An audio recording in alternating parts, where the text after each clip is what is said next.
Halo sahabat semua, jumpa lagi dengan admin. Pastinya kalian saat ini sedang berada di channel Sarjana Wibu.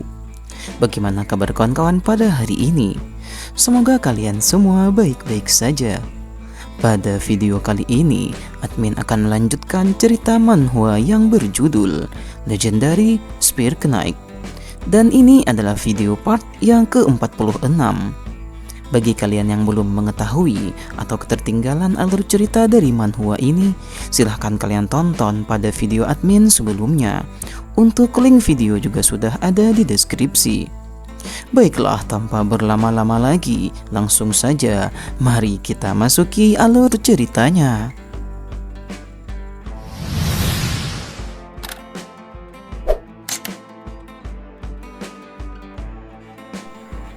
Sebelum masuk ke alur ceritanya, admin terlebih dahulu ingin menginformasikan bahwa ini adalah chapter terakhir di season 2 untuk manhwa kesatria legendaris ini.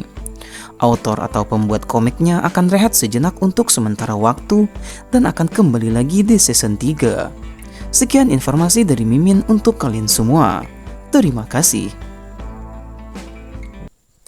Pada chapter sebelumnya, kita telah diperlihatkan Joshua beserta Pangeran Kaiser dan juga Dr. Belin yang telah tiba di kamar Kaisar Markus untuk memenuhi permintaan dari Joshua.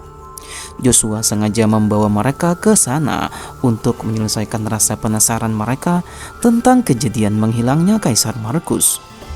Dengan benda yang didapatkan oleh Joshua setelah menyelesaikan Magic Tower terakhir, mereka pun ditunjukkan kejadian di masa lalu saat Kaisar Markus berada di sana. Di kamar Kaisar muncul gate kegelapan yang memenuhi ruangan tersebut di sana. Tak lama berselang, Duke Agnus dan Dark Emperor muncul di hadapan Kaisar untuk menghabisi Kaisar Markus di tempat itu. Pertarungan pun sudah tak dapat dihindarkan lagi. Duke Agnus yang ingin balas dendam atas kematian ibunya yang dulu dan juga leluhur keluarga Agnus yang telah dihianati oleh keluarga Brighton. Sempat terpukul mundur, Dark Emperor kemudian membantu Duke Agnus dengan memberikan perangkap kepada Kaisar Markus. Dengan cepat Duke Agnus mempersiapkan serangan yang sangat luar biasa kuat. Cerita kemudian berlanjut pada chapter kali ini. Pada awal mulanya, kita diperlihatkan serangan luar biasa yang diperlihatkan oleh Duke Agnus. Dr. Belin bahkan memuji kekuatan dari Duke Agnus itu. Aura darinya sampai menutupi langit-langit di alam kegelapan. Apakah ini kekuatan asli dari sang Black God? Tanya Dr. Belin. Meski begitu, Kaisar Markus juga sudah jauh melebihi batasan teknik pedang dari keluarga Brighton. Seharusnya dia sudah sangat kuat saat ini. Tapi bagaimana Duke Agnus juga bisa sampai sekuat itu? Tanya Dr. Belin di dalam hatinya. Kaisar Markus bertanya, apakah Duke Agnus ingin melanjutkan apa yang telah terjadi pada leluhur kekaisaran Avalon? Akan tetapi tetap saja tidak akan ada yang berubah. Sejarah yang terjadi pada masa leluhur kita sudah lama terlupakan, ucap Kaisar Markus yang ternyata masih bisa bertahan dari serangan Duke Agnus. Lihatlah juga pancaran kekuatan yang sangat dahsyat diperlihatkan oleh Kaisar Markus.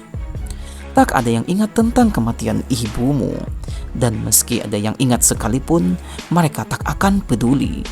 Avalon sudah menjadi duniaku. Avalon ada untuk keluarga Brighton, ucap Kaisar Markus. Beliau juga menyebut bahwa alasan dari Arden Agnus sama sekali tidak ada kejelasan. Kemenangan tanpa pembenaran tidak akan memberi apa-apa. Selain itu, semuanya sudah ada di bawahku dan akulah yang terkuat di sini, sebagaimana matahari di atas dunia ini, ucap Kaisar Markus. Duke Agnus sama sekali tidak gentar. Di bawah matahari ada debu dan kau akan menghilang bersama dengan debu itu. Kaisar Markus juga tidak tinggal diam. Dia juga siap untuk saling menyerang. Kaisar Markus berkata, apa kau pikir dengan membunuhku kau akan menjadi kaisar? Kaisar Markus melancarkan serangan yang sangat hebat. Akan tetapi, Duke Agnus masih bisa bertahan dengan menggunakan pedangnya. Memanglah benar, akan sangat sulit untuk bisa mengalahkan Kaisar Markus sendirian saja. Pancaran kegelapan kemudian muncul dari belakang Kaisar Markus. Rupanya itu adalah skill dari Dark Emperor yang membantu Duke Agnus pada pertarungan tersebut. Dark Emperor mengisyaratkan kalau ia akan menjatuhkan benda semacam pedang ke arah Kaisar Markus. Benar saja, benda-benda tajam itu mulai bermunculan dari atas sana. Kaisar Markus kemudian bertanya, memangnya apa yang telah dijanjikan oleh Arden kepada Dark Emperor sehingga dia mau membantunya? Apakah Arden akan memberikanmu jabatan setelah dia menjadi kaisar? Tanya Kaisar Markus sambil bergerak untuk menyerang. Sungguh luar biasa, Kaisar Markus berhasil membuat Dark Emperor kewalahan. Di saat ada celah untuk menyerang, Duke Agnus kemudian melompat dan menuju Kaisar Markus dengan membawa serangan dahsyat yang akan ia berikan. Dan boom! Terjadi bentrokan serangan antara Kaisar Markus dan juga Arden di sana. Dark Emperor meminta agar Duke Agnus untuk segera mengakhirinya. Akan tetapi, pedang Arden tertahan oleh aura dari Kaisar Markus. Akhirnya, Duke Agnus berhasil menembus dinding matahari tersebut dan semakin dekat dengan Kaisar Markus di sana.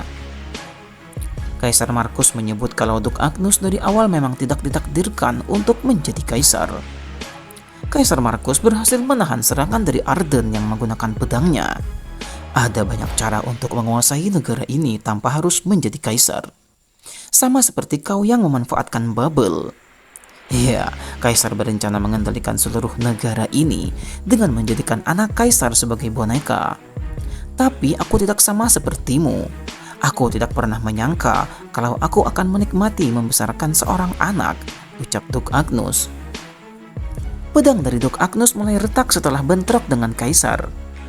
Sifat keayahanmu itu sama sekali tidak cocok dengan julukanmu sebagai Black God, ucap Kaisar Markus. Pedang dari Duke Agnus telah patah dan Kaisar Markus menyerangnya dengan pedang aura. Terjadi gelombang panas yang sangat luar biasa di sana. Akan tetapi, sesuatu yang mengejutkan terjadi di hadapan Kaisar Markus.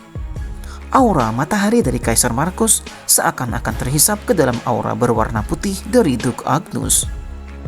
Terdengar suara yang mengatakan, "Dengan bersembunyi dari dunia, akhirnya aku bisa mendapatkan kembali cahaya yang sebenarnya. Apa masih ada gunanya untuk hidup sebagai bayangan?" Nampak cahaya berubah menjadi hitam putih, dan mata dari Duke Agnus berubah menjadi hitam putih juga. Akulah Heimdall, the White God, sang dewa putih. Inilah wujud asli dari Heimdall. Sampai di sini kita belum diberikan informasi apakah Heimdall ini adalah wujud lain dari skill Duke Agnus atau tubuhnya diambil alih oleh makhluk yang bergelar The White God. Kaisar Markus bertanya tentang penampilan dari Duke Agnus itu. "Kekuatan macam apa yang telah kau dapatkan?" tanya Kaisar. Heimdall menjelaskan bahwa ini adalah kekuatan dewa yang melampaui matahari. "Aku akan menumbangkanmu dan membuktikan kehebatan kekuatan dewa. Aku akan menuntunmu menuju kematian," ucap Heimdall yang telah bersiap untuk menyerang Kaisar Markus. Kaisar Markus tidak percaya dan menyebut kekuatan dari Duke Agnus hanyalah omong kosong belaka. Kaisar tidak percaya dengan adanya dewa di dunia ini. Kaisar Markus dan juga Heimdall nampak beradu serangan lagi di sana. Akan tetapi, secara mengejutkan pedang dari Kaisar Markus menjadi hancur lebur, seolah-olah terbakar. Heimdall meneruskan serangannya dan berhasil menebas Kaisar Markus yang senjatanya telah hancur. Serangan itu bahkan menimbulkan aura yang sangat luar biasa. Itulah serangkaian kejadian yang menimpa Kaisar Markus. Akhirnya Joshua, pangeran pertama, dan Dr. Mbelin melihat kejadian masa lalu itu secara nyata. Joshua menjelaskan bahwa kebenaran ini memang sangat menyakitkan. Pangeran pertama mulai emosi dan mengatakan bahwa kejahatan karena membunuh Yang Mulia Kaisar adalah pelanggaran berat yang tidak akan pernah dimaafkan hingga sampai 10 generasi. Joshua mengaku kalau ia pun tidak tahu apa yang terjadi setelah itu. Jadi jangan pernah menyimpulkan terlebih dahulu kalau Duke Agnus lah yang membunuh Kaisar Markus. Akan tetapi pangeran pertama yang telah dilanda amarah kemudian membahas perkataan Joshua dengan menyebut bahwa rekaman kejadian itu sungguh sudah sangat jelas dan tentu saja Dok Agnus yang telah membunuh Kaisar. Apakah kau membelanya karena dia ayahmu? Berani sekali kau menyebut dirimu bagian dari kekaisaran yang memiliki darah dari Brighton. Sedangkan sebagian dirimu ada keturunan Conyer, musuh abadi keluarga Brighton. Semua kekacauan ini terjadi karena keluargamu yang membuat Avalon terpuruk seperti ini. Kau cuma binatang kampungan, darah campuran yang tak pernah bisa membaur dengan kami keluarga bangsawan, ucap pangeran pertama kepada Joshua yang nampak juga terpukul dengan perkataan itu.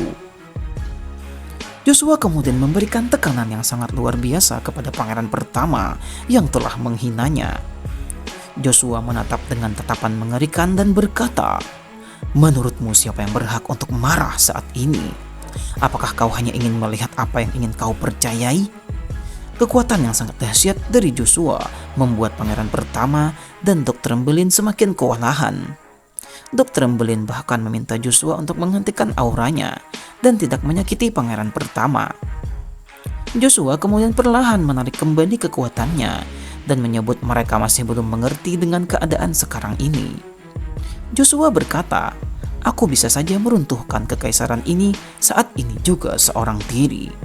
Tapi aku belum melakukannya. Kenapa?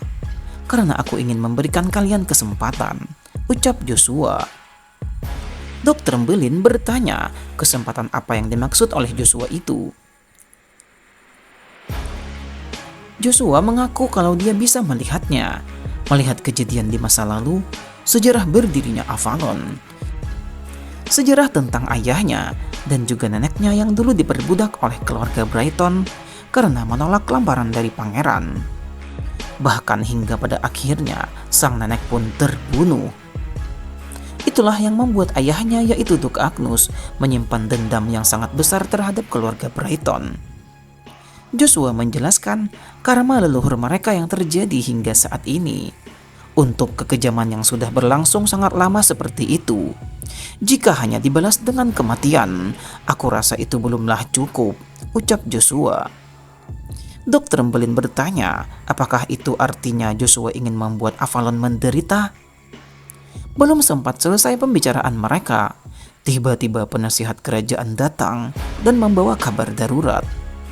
Dia mengatakan bahwa ada tindakan pengkhianatan di kekaisaran. "Anda harus segera pergi dari sini yang mulia pangeran pertama," ucap penasihat kerajaan itu. Entah apa yang akan terjadi selanjutnya. Siapakah yang sudah melakukan pengkhianatan di Avalon? Dan apa tujuan dari pengkhianatan itu? Sungguh cerita ini semakin menarik untuk kita nantikan. Bagaimanakah lanjutan ceritanya? Nantikan lanjutan ceritanya pada video admin berikutnya.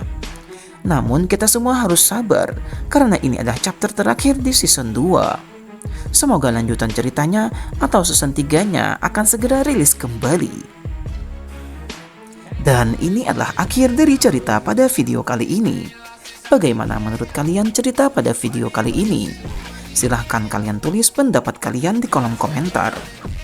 Jangan lupa untuk selalu mendukung channel ini dengan menekan tombol subscribe. Bagi kalian yang belum subscribe channel ini, like video ini jika kalian suka, serta bagikan video ini kepada teman-teman kalian. Baiklah, sampai di sini dulu perjumpaan kita pada video kali ini. Admin izin pamit undur diri dan admin ucapkan terima kasih banyak.